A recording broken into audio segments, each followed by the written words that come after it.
जिनके श्रद्धांजलि के निमित्त आज हम यहाँ पर उपस्थित हैं, उनसे मेरा विशेष संबंध रहा है। रामबाबू तो हमारे जिले के, चंद्रपुर जिले के 37 साल तक प्रचारक थे। पहले ब्रह्मपुरी तहसील में आए, फिर चंद्रपुर जिला प्रचारक बने। तो मेरे जन्म के पहले से वो हमारे घर में, क्योंकि उस समय घरों में ही निवास स्थान होते थे, तो हमारे घर के एक सदस्य ही बन गए। घर के बड़े लोगों में हमारे दादाजी थे उस समय, दादाजी, पिताजी, माताजी, रामबाबू। मुझे उन्होंने डॉक्टर हेडगेवार का नाम जीवन में पहली बार मैंने उनसे सुना है। 4 साल का था तब। इतना संबंध है, तो इतना निकट से देखा है, और वो बिल्कुल सहज बात। यानी इतने साल रामबाबू को हम ऐसा ही देख रहे हैं, तो देखते हैं तो विशेष नहीं लगता। जब उनका अभाव हो गया है तब वो बातें सारी ज्यादा ध्यान में आती है। समर्पण की पराकाष्ठा, प्रचारक यानी सर्वस्व समर्पण। प्रचारक का अस्तित्व भी संघ की इच्छा के कारण है, नहीं तो उसको इस दुनिया से कोई लेना देना है ही नहीं। ऐसा होने का प्रयास जो करते रहता है वो प्रचारक है, और वो प्रयास करते रहता है जीवन भर, उसकी हिम्मत बनी रहती है। सब प्रकार के मोह आकर्षणों में से, कठिन परिस्थितियों में से रास्ता निकाल के चलता है, क्योंकि उसके सामने ऐसे लोग होते हैं। ये इतिहास की दंत कथाएं नहीं होती, ये प्रत्यक्ष वर्तमान उसके सामने होता है। ऐसे प्रचारकों में रहकर बिना बोले प्रचारकों की प्रेरणा बनने वाले ये दोनों जीवन, रामबाबू का जीवन ऐसे ही था। उनका अपना कुछ भी नहीं था। 2011 के आसपास उन पर दायित्व नहीं था। नागपुर कार्यालय में विश्राम के लिए रहना, इतना ही बताया था। क्या उनके मन में आया पता नहीं। थोड़े से बीमार हो गए, पुणे गए तो, और वहीं उन्होंने भोजन छोड़ दिया। चलता फिरता करने के बाद वहां के लोगों ने उनको नागपुर पहुंचा दिया। यहां उन्होंने भोजन बंद कर दिया। बहुत लोगों ने समझाया, वो नहीं माने। मैं प्रवास से आया, मुझे पता चला वो खा नहीं रहे, पी नहीं रहे, तो मैं उनको मिलने के लिए गया। और मैंने उनको कहा कि सुदर्शन जी कहते रहते हैं, सुदर्शन जी थे उस समय, कि भाई परिवर्तन का काल प्रारंभ हो गया है। इलाहाबाद हाईकोर्ट का निर्णय आ चुका है, तो राम मंदिर बनना तो अब तय है, देर सवेर वो बनेगा। वो इस सारे जीवन में आपने जिन बातों के लिए परिश्रम किया, वो बातें आंखों से देखने को मिलेंगी। आप रुकते क्यों नहीं? भोजन क्यों छोड़ दिया? आपको अभी जाने की परमिशन नहीं है, आप भोजन शुरू करो।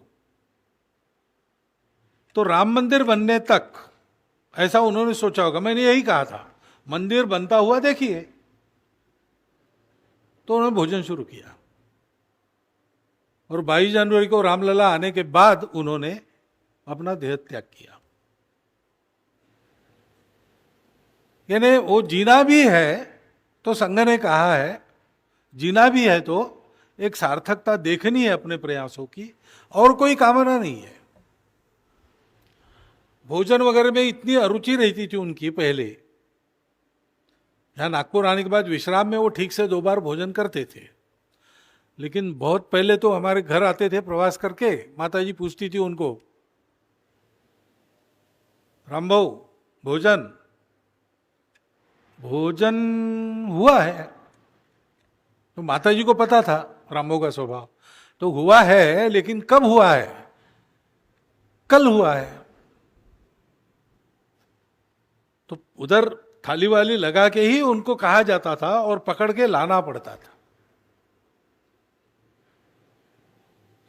तो जो बात कही श्रीकांत जी ने कि कठिन स्थिति में चलना पड़ा, रामबाबू निकले, वो समय बहुत प्रतिकूल था, बाद में प्रतिबंध भी आया तो और कठिन हो गया। 37 साल एक ही जिले में प्रचार की, इसका कारण भी यही रहा होगा कि फिर से शून्य से काम शुरू करना है, अपने आप को मिट्टी में मिला के वहां पर कार्य को स्थापित करना है। ऐसा काम उन्होंने किया। उसके चलते बहुत सारे परिश्रम सहने की उनकी आदत थी। ये भोजन मिलेगा नहीं मिलेगा, नहीं मिला तो नहीं मिला, कोई उनकी ऊर्जा में फर्क नहीं। भूखा आदमी चिड़चिड़ा होता है, कोई चिड़चिड़ाहट नहीं, वही हमेशा के राम। कोई गीत गायक मिला तो उसको गीत सिखाएंगे, सारा चलता। मुझे एक बार विस्तारक भेजा सिरोंचा, तो उनके साथ गया, मुझे पहुंचाने वो आए थे। 5:30 बजे सुबह बस में बैठे हम, और बस रो रो करते शाम को 7 बजे पहुंची सिरोंचा। तो रामभाऊ एक किताब खोल के बैठ गए सुबह से, तो जगह से हिलने का नाम नहीं। 12 बजे तब मैं उनको देखने लगा, लेकिन वो इतना मग्न थे, हमारी हिम्मत नहीं हुई उनको कहने की। 7 बजे तक कुछ नहीं। उतरे वहां, उतरने के बाद उन्होंने कहा कि अभी रात के भोजन का समय होना है, 2-3 घंटा अपने पास है, तो थोड़ा परिचय पहले कर लेते। इसलिए परिचय के लिए गए। नया गांव था, केवल 2 ही घर थे जहां चाय वगैरह पूछते थे, भोजन वगैरह पूछते थे, लेकिन वहां भोजन नहीं करना था। वहां परिचय करके हम निकल गए, और एक घर जिसको नए सिरे से जोड़ना था, वहां भोजन का उन्होंने जाकर बताया कि हम लोग भोजन करेंगे। और फिर रात को 10 बजे हमने वहां का भोजन किया। तो उस समय तो बड़ा मन में ऐसा लगता था कि क्या आदमी है, भोजन की चिंता ही नहीं करता। लेकिन हमारा तो ट्रेनिंग था ना, विस्तारक जाना है, ट्रेनिंग होता है। तो ट्रेनिंग करने में भी ऐसी कठोरता वो बरत सकते थे, और ऐसी कठोरता बरतने के बाद भी उनके प्रति जो आत्मीयता और सम्मान है वो कम नहीं होता था, ऐसा उनका संबंध रहता था।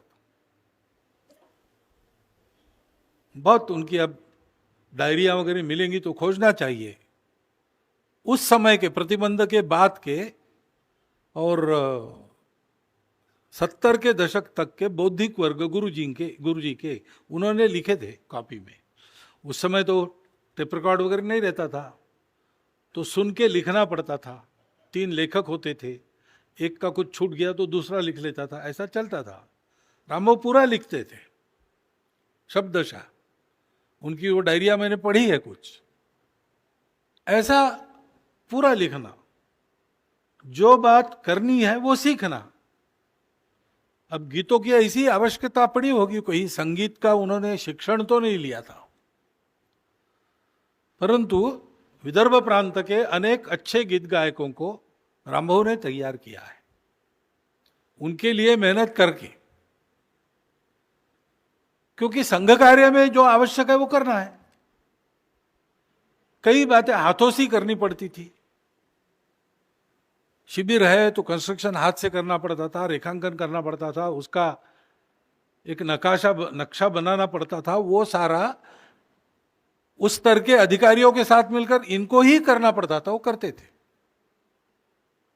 और ये सारा परिश्रम करने के बाद भी सदैव हसतमुख। विनोद बुद्धि उनकी बहुत तीक्ष्ण थी। बोलते बोलते श्रीकांत जी ने एक शब्द कहा, बारीक।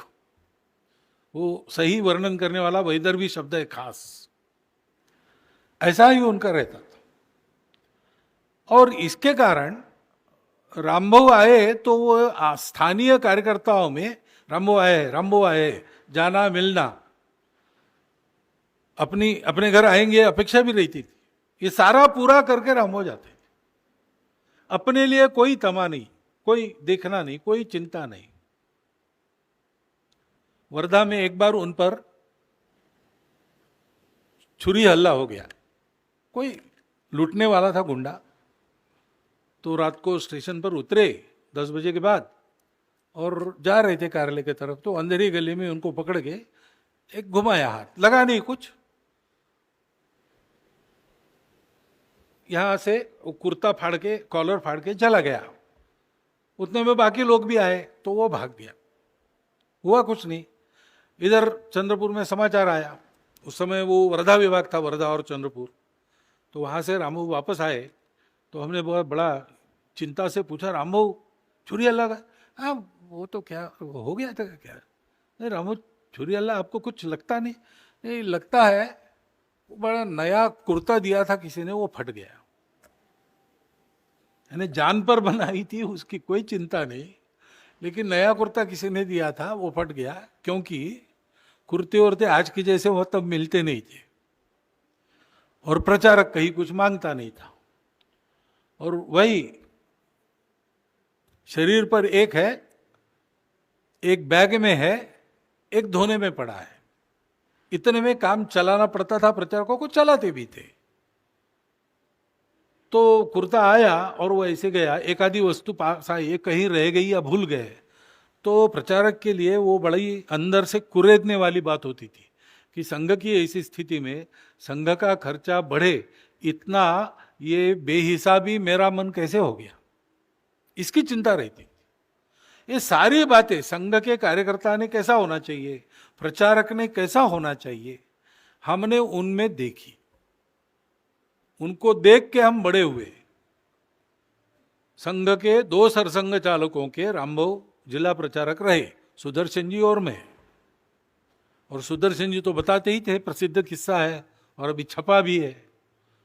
सुदर्शन जी के पिताजी फॉरेस्ट में थे और सुदर्शन जी को प्रथम वर्ष जाना था, घर से पैसा नहीं मिलेगा, उन्होंने जमा किया था, 10 रुपया कम पड़ रहा था। तो रामो को पता है मैं जा नहीं सकता, 10 रुपया कम पड़ रहा है। रामो ने उनको 10 रुपया दिया। सुदर्शन जी बार बार कहते थे स्वयंसेवकों में कि वो उनसे लिया हुआ 10 रुपया मैं अब तक चुका रहा हूं, ऐसा उनका था। लेकिन यानी सुदर्शन जी प्रथम वर्ष में जाएं, इसलिए ऐसा सारा जतन करके भेजने वाले 2 सरसंघ चालकों में उनका ऐसा था। ऐसा जीवन हमने देखा है, ऐसे जीवन संघ में है। सुभाष जी का भी ऐसे ही था, नियम के बहुत पक्के थे, प्रकृति से थोड़े उग्र थे, यानी नियम से इधर उधर उनको सहन नहीं होता था, क्योंकि वह स्वयं वैसे रहते थे, स्वयं वैसा काम उन्होंने किया है। संघ की प्रतिकूल परिस्थिति में भी, और प्रतिकूल परिस्थिति में ही उन्होंने भी काम किया है। यहां जब तक नागपुर में थे तब तक संघ की परिस्थिति कोई अच्छी नहीं थी, और उत्तर नागपुर में वो काम करते थे जहां विरोध का प्रमाण सबसे अधिक था। तो अपने घर से उधर जाना, नामदेव शाखा चलाना, ये सारा वो करते थे। पूजनीय गुरुजी के घर में रहने का उनको सौभाग्य मिला, तो बहुत सी बातें उनकी नपी तुली तैयार हुई थी। हमारा कुछ नाते संबंध भी है दूर का, मैं भी नहीं बता सकता, प्रकाश भी नहीं बता सकता, लेकिन है हमको पता है। तो इसलिए उनके घर में मेरा भी जाना आना होता था। तो मेरे नागपुर में आने के बाद थोड़े ही दिन में वो प्रचारक चले गए थे, इसलिए मेरा संबंध प्रकाश से ज्यादा है। लेकिन बाद में मैं नागपुर का प्रचारक बनने के बाद में उनका भी जब आते थे तब मिलना वगैरह शुरू हो गया। तब से मैं देखता था, और एक तरह से मैं थोड़ा डरता था कि मैं उनके साथ बात करूं, कुछ करूं, तो मैं नियम से इधर उधर हुआ हूं ऐसा उनको न लगे, क्योंकि लगेगा तो मार पड़ेगी, ये निश्चित था। उसमें कोई मुलाहिजा होता नहीं था। ऐसे उनके उग्र स्वभाव के कारण लोग डरते थे, लेकिन बहुत कोमल और आत्मीय अंतःकरण उनका था, सबकी चिंता करते थे। यहां से आसाम गए तो आसाम में बहुत ही प्रतिकूल परिस्थिति थी, बहुत देर से काम शुरू हुआ था और किसी भी प्रकार का अनुकूल वातावरण नहीं था। घुसपैठिए मुसलमानों का आतंक भी कई जगह रहता था। शिवसागर में जाके उस कठिन परिस्थिति में काम खड़ा करना, यानी लोहे के चने चबाने जैसा था। वो जिन लोगों ने किया, जिनके करने पर आज आसाम का इतना अच्छा काम खड़ा है, उनमें सुभाष जी एक थे। उसके बाद वो बंगाल में भी रहे, झारखंड में भी रहे। सब जगह आप पूछेंगे तो एक बात सब लोग बताएंगे कि अत्यंत नियमित जीवन, संघ शरण जीवन और डिसिप्लिन, अनुशासनबद्ध जीवन। तो प्रचारक एक श्रद्धा का केंद्र होता है, उस श्रद्धा को संभाल सकने वाला जीवन सुभाष जी का था। और उसके लिए वो बहुत परिश्रम करते थे, उसके लिए बहुत कष्ट भी सहन करते थे। नागपुर कार्यालय में भी उनकी दिनचर्या नियमित थी, आहार विहार सब नियमित था, उसमें कोई कमी नहीं रहती थी। चिंतन भी चलते रहता था। वो आसाम का इतिहास उन्होंने लिखा 600 पन्नों का, वो नागपुर कार्यालय में लिखा है। ऐसी कई बातें वो लिखते थे। दुनिया भर में, आसाम नहीं केवल, दुनिया भर में क्या चल रहा है उसकी बारीकियां ध्यान में रखते थे। और मेरे साथ बहुत बार आके बात करते थे, संवाद करते थे, कई बातें कुछ बताना है बताते थे, लेकिन ये सारा बताते थे क्या क्या ऑब्जर्वेशन है, क्या कहाँ क्या हुआ, किसका क्या स्टेटमेंट आया। कुछ पूछते भी थे कि आपने वहां क्या कहा था, पेपर में ऐसा छपा है, वो सारा होता था। तो ऐसा उनका जीवन चल रहा था। बात करना किससे, क्योंकि ऐसे व्यक्ति का अंतरंग खुलना ये बहुत कठिन बात रहती, सबके साथ नहीं होता है। बबन राव सहस्त्रबुद्धे जी उनके बहुत अच्छे मित्र थे, उनके साथ उनका अंतरंग संवाद चलता था। उनके जाने के बाद थोड़ा उनके मन पर उसका परिणाम जरूर हुआ, परंतु जैसा जो काम है वो करते रहे। शरीर थक रहा था इसलिए उनको काम भी ज्यादा देते नहीं थे, लेकिन बहुत वाचन करते थे, फिर भी बहुत लिखते थे। मेरे पास बहुत सारा पुस्तकों का संग्रह है, उसमें से सब विषयों पर की पुस्तकें ले जाते थे, पढ़ते थे, वापस ला देते थे, नहीं ले जाते थे, ऐसा करते थे। और उसमें से जो बातें ध्यान में आती थी वो बताते थे। शरीर बहुत ही थक गया, तब उन्होंने सोचा होगा कि अभी शरीर का उपयोग कुछ है नहीं, इसको जाता है तो जाने देना चाहिए। और इसलिए नियम की कोई ढिलाई नहीं की, स्वास्थ्य के नियमों का पालन किया, लेकिन शरीर के बारे में बहुत ज्यादा उन्होंने सोचा ही नहीं। आखिरी 10-1 वर्षों में वो जो होता है होने दो, इसी वृत्ति से रहे। यानी प्रचारक नित्य दुनिया से पूर्ण विरक्त होता है। ये पूर्ण विरक्ति मैंने इन दोनों के जीवन में देखी है। मैं और मेरा कुछ नहीं, जो होता है वो होने दो। और ऐसी मात्रा से अंत तक नियमित जीवन करते हुए वो एक दिन चले गए। जैसा बताया, भोजन बंद किया है इसलिए फिर से मुझे बुलाया, तो सुभाष जी के पास गया मैं। उनका आवाज सुनाई देना भी कठिन था, तो फिर उन्होंने पानी दो, आनंद पानी, ऐसा कुछ बोला। कान दे के तब ध्यान में आया कि भोजन करो कहने के बाद वो दाल का पानी पीने के लिए तैयार है। दाल का पानी पिया। दूसरे दिन सुबह जाना था, लगभग तैयार हो रहा था तो बुलावा आया कि सुभाष जी का ठीक नहीं है। ठीक नहीं है नहीं, वो चल गए थे उस समय। गया तो शरीर मृत है ऐसा लगता नहीं था। ये जीवन भर की जो साधना है वो तेज के रूप में सारे शरीर पर छाई थी। ऐसा डॉक्टर साहब भी यहाँ है, उनका भी अनुभव है, मेरा भी अनुभव है। तो ये हंसते हंसते मृत्यु को मरना, ये मृत्यु ये मजसी न्यावया प्रति, ऐसा सावरकर जी ने जो कहा, उस प्रकार के मनुष्य होते हैं। उनके जैसा हम हो सकते हैं क्योंकि वो भी हमारे जैसे थे, ऐसे बन गए अपने प्रयत्न से। ये प्रत्यक्ष दिखता जिनके जीवन से है, ऐसे मुतलक जी भी ऐसे ही थे, सुभाष जी भी ऐसे ही थे, रामभाऊ जी भी ऐसे ही थे। तो श्रद्धांजलि उनके प्रति देना, यानी उनके इन गुणों का स्मरण करना और इन गुणों का कुछ अंश जितना हमारी शक्ति है उतना हम प्राप्त करें, इसका प्रयास करना। डॉक्टर साहब के बारे में जैसा हम कहते हैं, तुझे तेज अंगी शतांश दरी उजाड़ून देहू दिशा दाही दाही। इन लोगों ने अपने इस जीवन के साथ अपने कर्तृत्व को रचा है। इसलिए मूर्ति छोटी थी कि बड़ी थी, कौन से दायित्व पर थे, ये कोई महत्व की बात नहीं है। जहां वो थे वहां उन्होंने पक्का संघ उत्पन्न किया। संघ की जड़ का निर्माण करने वाले ये लोग थे, और जड़ का निर्माण करने का सामर्थ्य उनके जीवन से आया। वो जीवन हमारे लिए सदैव पथ प्रदर्शक है, उसका हम विचार करें। और आप सबकी ओर से, संघ की ओर से पहले भी श्रद्धांजलि अर्पित कर चुके हैं। आज फिर से एक बार उनके स्मृति में मैं श्रद्धांजलि अर्पण करता हूं। मेरे शब्दों को विराम देता हूं।